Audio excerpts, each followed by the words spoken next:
Chinese तो मैं बोलता हूँ कि जो इनके बारे में सुना था कि चाइनीज़ जिस तरह काम करते वो सुनते आ रहे थे, लेकिन अभी हमने देख लिया।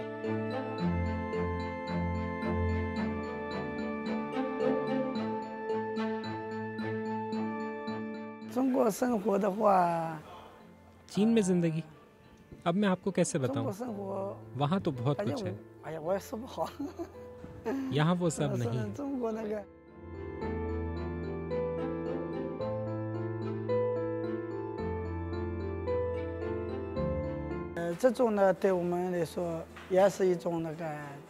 ऐसे वाक़यात हमारी ज़िंदगी पर बहुत असर करते हैं। इंटरनेट के ज़रिए मालूम हुआ कि इनमें चीनी मारे गए, बहुत दुख हुआ। सिक्योरिटी के हवाले से पाकिस्तानी हुकूमत ने काफ़ी इक़दाम किए हैं, लेकिन शायद अभी तक पूरी तरह से इन लोगों का खात्मा नहीं हो सका। ये बात हमारे लिए कुछ परेशानी का बाइस भी है।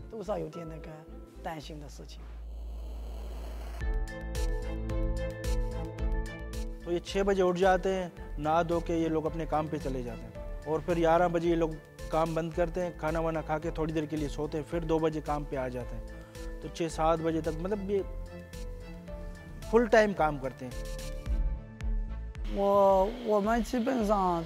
हम अक्सर वक्त अपने कारखाने में रहते हैं और हमारे खाने का सामान हमारे ट्रांसलेटर जाकर ले आते हैं।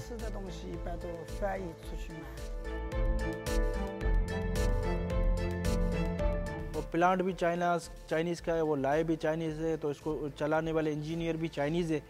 तो हमारे लिए थोड़ी सी सख्ती हो गई है कि आपने अभी चाइनीज़ को मूवमेंट नहीं करवानी है। अब वो कह रहे हैं कि आपने जो है ना बुलेट प्रूफ गाड़ी लेनी है, फिर आप इनकी मूवमेंट करा सकते हो। वो भी जो इधर लोकल इदारे हैं उनको आपने बताना है।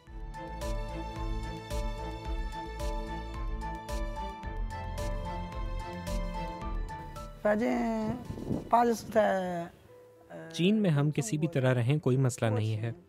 हमारा जो बड़ा फ़र्क है वो मज़हब का है। यहाँ पर सब मुसलमान हैं, जबकि चीन मुख्तलिफ है। जाहिर है कि वो अपना मुल्क है, तो वहाँ पर जैसे चाहे बंदा रह लेता है।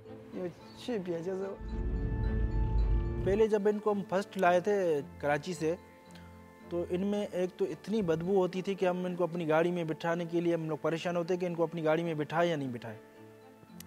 फिर हमने उनके साथ उधर एग्रीमेंट किया कि भाई आप बलूचिस्तान ले जाएंगे, आपको फैक्ट्री में काम करेंगे, लेकिन हाँ आपने कोई भी गलत खाना आपने नहीं खाना। वो हमने सख्ती से इनको मना किया कि मैं आपका जो ना डेली 2 दिन में 4 दिन में आपका फ्रिज चेक करूँगा कि आप गलत चीज़ खा तो नहीं रहे हो।